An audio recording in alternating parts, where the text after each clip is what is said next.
Overdrive Radio podcast for May 13th, 2024. It's our April Trucker of the Month. Owner-operator Gary Schloo. That's spelled S-C-H-L-O-O, but pronounced Schloo. And the longtime owner-operator is headquartered in Austin, Minnesota, leased to long-haul trucking out of relatively nearby Albertville. I'm Todd Dills, and if you missed it a couple of weeks back now, I told current long-haul trucking CEO Jason Michels' story of his first encounter of then-fellow owner-operator Gary Schloo when the two were loading in West Virginia together and ended up running back to Minnesota and talking along the way. Schloo's generous with his time with young owners, as Michels told it, and Michels was a young owner-operator himself at the time, and on that run, Schloo schooled him on the importance of saving for the rainy days, paying taxes so as not to get behind the eight ball with penalties and other wasted money, and tracking and analyzing performance. Gary Schloo hauls today in a 2014 Peterbilt 386 glider purchased new. Yeah, I did buy that glider new down in Tennessee from Fitzgerald. I've had it paid. I only took a 30-month loan out on it, paid for it, and I haven't had any debt since then. What I try to do, Todd, is keep my loans short, pay them off quick, where you're not paying taxes and paying on your loan too at the same time. You know, income taxes go up when you run out of depreciation. Today, Schloo runs dedicated to a particular customer in long-haul trucking's network and can make a regular round in a day's time, keeping him not far from his 2-acre property in Austin, Minnesota throughout his week. It's a scenario that's been his bread and butter now for nearly 2 decades and long ago delivered opportunities for physical damage insurance savings. He once bought national coverage through the company he's leased to. Now, though, what I do myself is I've got myself on a 500-mile radius, and I've gone to another company, a very reputable company, Great West Casualty, and I get a better rate on a 500-mile radius. How long ago did you do that? Did you do that shortly after you started doing the shorter runs? Or? Actually, yes, I've done that about 9 years right after I bought this glider. I found out the possibilities of doing it and checked into it and pulled the pin and decided to do it. And Great West Casualty is an awesome company too. A lot of Schloo's success comes back to insurance, in fact, illustrated in his advice to Michels a quarter-century ago to build the business nest egg. Likewise, his approach to health and disability. He's carried a disability policy for decades and has proven plenty effective, particularly when 15 years ago he had a heart attack that threw everything he'd built into question. That was 2009. Yeah. And I went to Mayo Clinic, and as a matter of fact, they flew me to Mayo Clinic, or flew me to St. Mary's Hospital in Rochester, Minnesota, and 3 days later they gave me bypass times 5. Yeah, wow. And I took 10 weeks off, and I remember the doctor telling me, he says, "You didn't have any heart damage." He says, "I gave you another 20 years." Oh. And that's 15 years ago now, in June. Yeah. And I take care of myself, and I've had back surgery, I've had heart surgery, I've had a ruptured Achilles tendon. I've had my ups and downs, but the heart attack was probably the most. Well, that shakes you a little bit. Then you start thinking, well, this is probably what's going to finally get me. But you don't surrender to it. You get out there and get back at it. And I had a lot of encouragement from a lot of people. They treadmill test me about every 2 years. Uh-huh. You know, for the DOT. Once you've had one of those occurrences, the DOT gets pretty fussy about making sure you can still do your job. I go back in and see my cardiologist every year, and he checks me over. He checks me over before I go to the physician for my DOT physical. My wife had the health insurance at that time, and it was actually through Mayo Clinic. Is she involved in your business at all? Well, she's my bookkeeper and my kind of my AT person. You know, she's the computer person because I'm not much of a computer person, but she keeps she keeps everything straight at home and does a good job of keeping the books. She's very supportive. You can't do this business without having a good wife at home that supports you. That would be Terry Schloo. And Gary and Terry have built quite a life around the trucking business since they met in Schloo's early days owner-operator, which we'll hear about after the break. Here's a big congrats to Schloo, Trucker of the Month for April, after a well-deserved nomination by Long Haul Trucking CEO and past owner-operator himself, mentioned above, Jason Michels. Keep tuned for much more. Prepping for spring? Time to reach for Howes. Clean, protect, and lubricate your diesel engine with Howes Diesel Defender. It'll provide superior cleaning, maximum lubrication, and a guaranteed increase in fuel economy. For all your other spring projects, reach for Howes multi-purpose lubricator and penetrating oil. With over 1,001 uses on almost any surface, it's the only can you'll need. Find Howes products at retailers and truck stops nationwide and visit HowesProducts.com for more information. That's HOWES, HowesProducts.com. Here's Gary Schloo, detailing some of his long history with the company he's been leased to now for more than 30 years. Well, I've been with Long Haul since March of 1993. What I've got is a 2014 386 glider with a 12.7 Detroit in it that I've had for 9 years now, pulling a soft side trailer, Mack soft side trailer, and hauling steel out of Plymouth, Minnesota, over to Schofield, Wisconsin. I've done dedicated for Long Haul for several years. I did dedicated New Jersey for them for 8 years, and I've done this dedicated Wisconsin for 17 going on 18 years now. I sleep in Wisconsin every night. That's the only way I can make it work. I don't work quite as hard as I used to. I used to do 5 to 6 trips over there a week. I cut it down to 4 trips a week now, and 4 loads over and 4 loads back. That's kind of enough for me. I still put 100,000 miles on a year, roughly. You're loading 4 loads over and 4 loads back, so sometimes you're loading twice a day and unloading twice. Usually Tuesday, Wednesday, and Thursday I'm doing that. And Mondays and Wednesdays, or Mondays and Fridays are my easy days. The nice thing about this Minnesota, Wisconsin stuff is you're never far from home. You know when you're leaving. You know when you're coming home. I always tell people, running dedicated is a two-edged sword, Todd. The nice thing about it is it's there all the time. Bad thing about it is it's there all the time.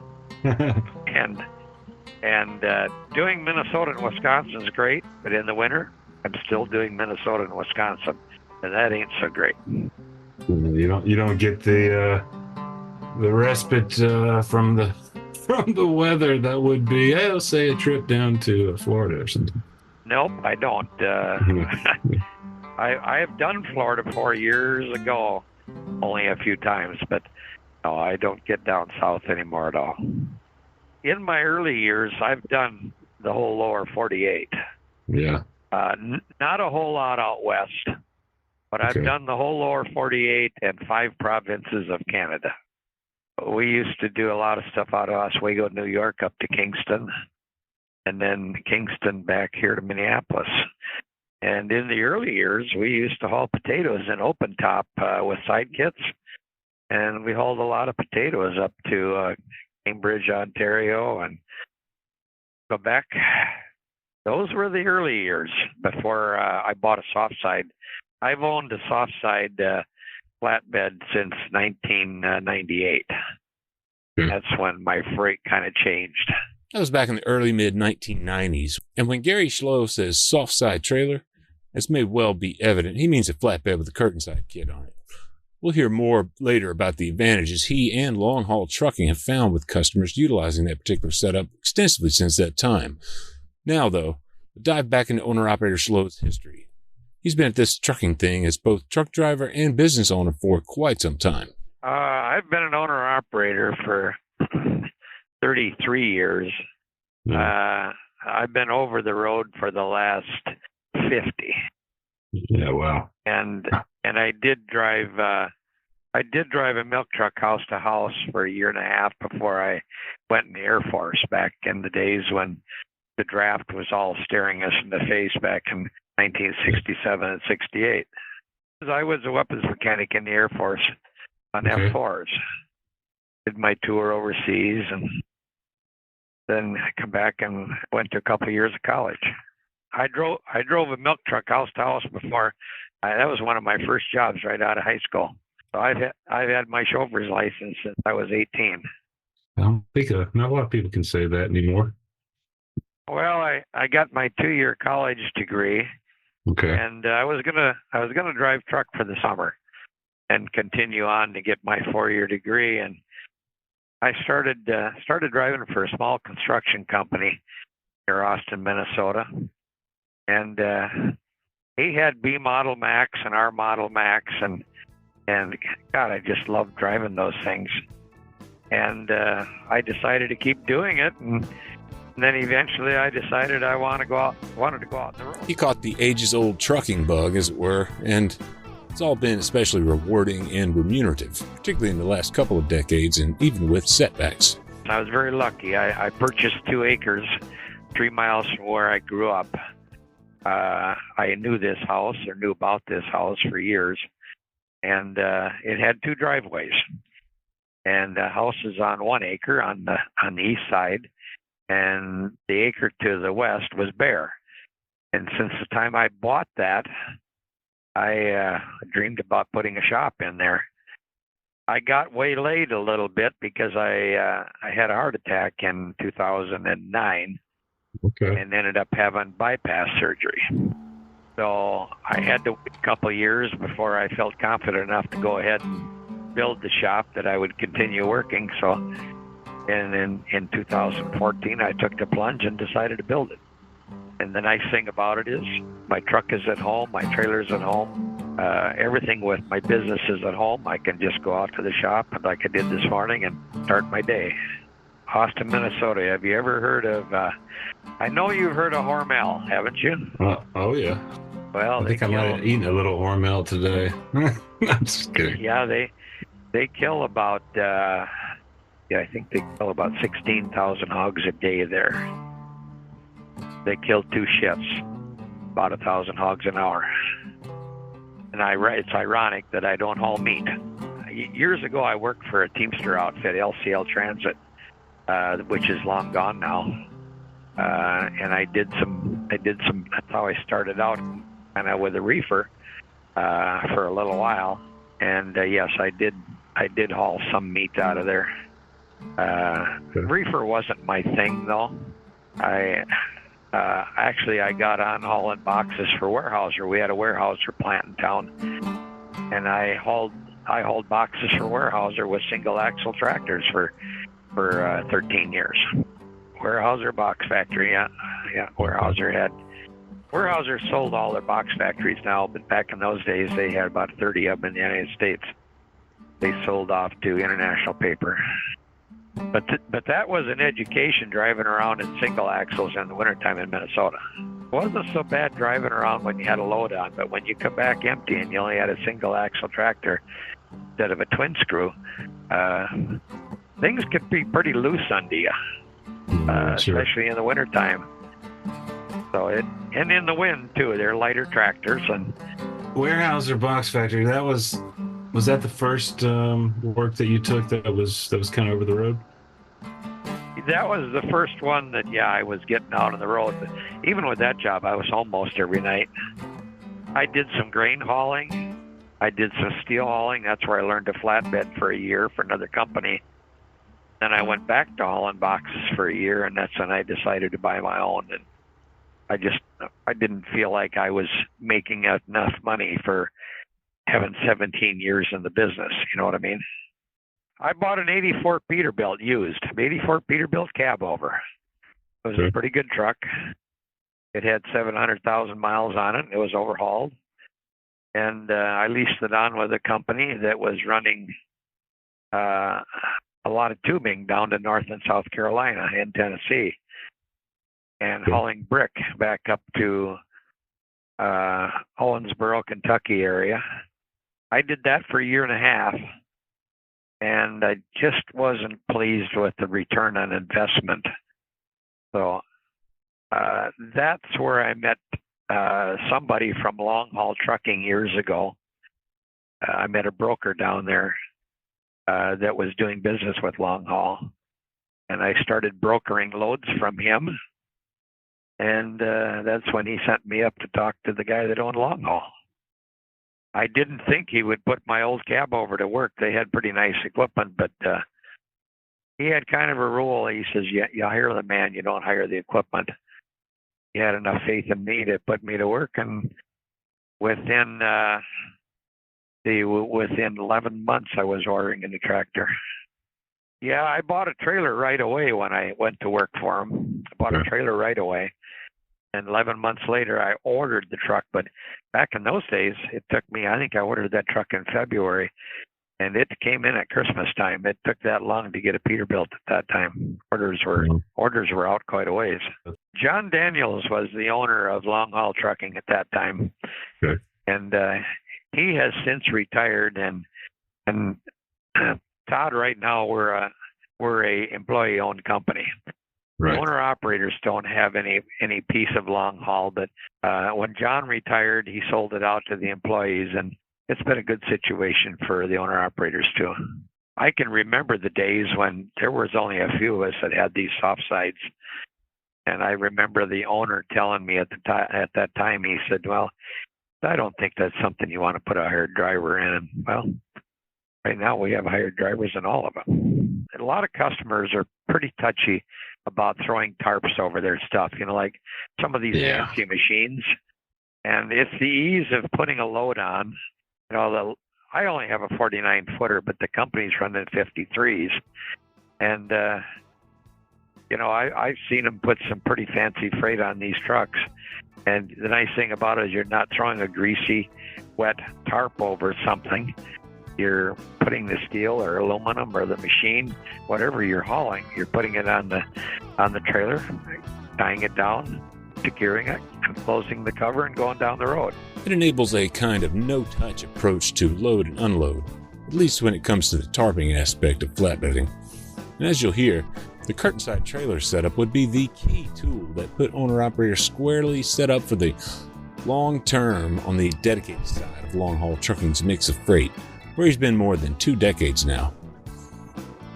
Schloo then harked back to the purchase of the Peterbilt cabover, setting him off on the journey in self-employment.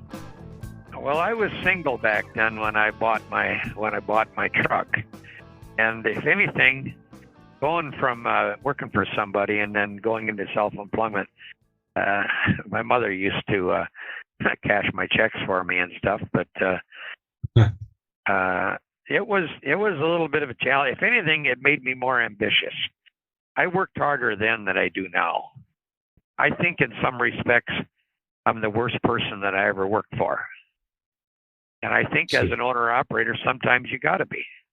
You take some loads that you might not be happy with hauling for somebody else, but, it's a bread and butter load. It pays good, and I can remember years ago hauling a few loads of cow hides. They weren't the most pleasant things to haul, loads of deer hides, but you took them because the money was good and it went where you wanted to go. You can haul a load of deer hides out of Wisconsin out to Gloversville, New York.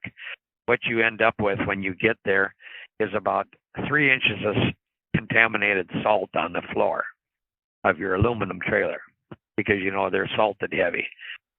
They're not the most pleasant things to haul. You got to wash your trailer out good afterwards. And it's the same with cow hides. I don't think I've hauled any hides since I had a soft side trailer. I remember the salesman up there at Long Haul telling me, when you get that trailer built, he said, I want to take it down and show it to a customer. He said, I think we can get some freight out of that customer.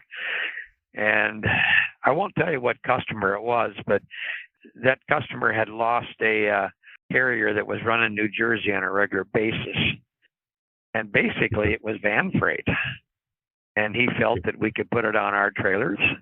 We got into that customer almost 3 weeks after I got one of these trailers built. I hauled out of that customer for 8 years, And before we were done with that customer, before that customer closed the warehouse that they were shipping out of, I was told that we hauled over 10,000 loads for that customer in over 8 years. That really helped our company grow at that time. We have really developed a good customer base with these trailers, Todd. These sawsides were new at that time. Okay. Not many people had them, and I remember people asking me at the time, "Long haul, what do you call that thing?" And I said, "Well, it's a soft side trailer." And I had people telling me, I was out in Connecticut one time, and I think it was Connecticut Steel in Wallingford, Connecticut. I pulled in there to load some wire. Back in those days, we called it poverty wire because it didn't pay much. But I pulled in there to load, and the guy says, "We can't load your trailer here." I says, "Yeah, you can." I loaded there before with my old trailer. I said, "Yeah, you can." I says, and I had to get out and show the guy at the gate that the trailer would open from the front or the trailer would open from the back, and that they would be able to load it. When I first bought one of these trailers, you had a little bit of pushback on them because people just didn't know what they could do. How in those early years did you kind of evaluate cost to operate and versus, when you're trying to figure out, whether this is a good paying load or not? And I guess how has that evolved over the years, if it has at all? Well, I've got a calculator in the truck all the time, and I would do things. Right now, I do things by the week. I can tell you what I've done last week. I can tell you what I've done last month. I can grab one of my day minders out of my file cabinet at home, and I can tell you what I did 17 years ago for the same month. I'm kind of a nut about that. I guess I'm a numbers guy. A lot of times going down the road, I got things going on in my head, and I still remember when I thought about building one of these trailers. I remembered keeping my book, and I thought, okay,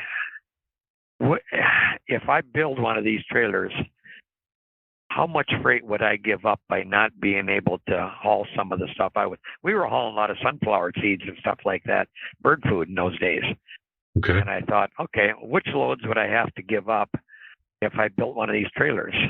We also hauled a lot of glass out of Owatonna, Minnesota. And by looking back in my books, the worst load that I hauled in 6 months was the only load that I couldn't have put on the trailer. So looking back at things, if you keep good books, I keep a day minder. I'm in it all the time. My fuel mileage, I can tell you what my fuel mileage was back in. If I go to my desk and open the door there in the desk, I can tell you what my fuel mileage was back in 1993. I can tell you what my per mile was in 1993. I can tell you what I paid for tolls. I've got everything right there. How's it going for fuel mileage with that 386? Oh, the Detroit, I've never owned a Detroit before. I've had Cummins primarily. I had one Cat, and this glider with the 12.7 Detroit in it. Fuel mileage has been awesome. I've never had as good a truck in the wintertime get me this kind of fuel mileage. It's a good little horse, economical to take care of. The biggest thing about it, Todd, is it's a 99 engine, so you got to kind of find an old gray hair to take care of it. What's your solution in that regard? You work on it yourself at all, or no? No, I don't. I do crawl under my truck and grease it yet. But I've got a good young mechanic, 150 yards down the road, at another trucking company that knows a little bit about them, and I've been able to search out good older guys that are gray hairs to do injectors and do tune-ups, and when I overhauled it, I found a good man over in Winona, Minnesota that cut the counter bores for me. And so you got to search them out, because a lot of those good Detroit guys retired and gone now. But It's a great little engine. When Schloo overhauled the Detroit in recent years, he spent weeks gathering parts for the work, yet connections built in his time and business in his area ultimately delivered. When I overhauled this, it took me 5 weeks to come up with all the parts. Because I didn't want to put any aftermarket parts in. I wanted all Detroit parts. And I, honest to God, carried those around in the back of my pickup for 5 weeks till I could get into a shop to get it overhauled. That was during COVID, and all the shops are really busy, you know. I had a good Detroit shop in Rochester, Minnesota, Severson Trucking out of Rochester, Severson Freightliner out of Rochester, and I had a really good parts man. He was able to locate everything I needed. And some of that stuff came from other dealers that he was able to source.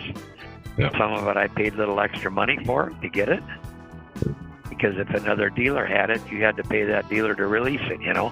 You had to pay a 10% premium in order to get that dealer to release it, because he had it. He didn't really want to get rid of it. Keep tuned for more from Schloo in a future podcast featuring his advice for the current generation starting out in trucking and business ownership, and more from his history, including how he and Terry Schloo met in his early days as an owner. You can read more about owner-operator Schloo in the feature in our Trucker of the Year series at overdriveonline.com. I'll post a link to the story in the show notes, and here's a big congrats again to Gary, who's now in contention for Overdrive's 2024 Trucker of the Year Award. You can put yourself or another deserving business in contention by filling out the form at overdriveonline.com.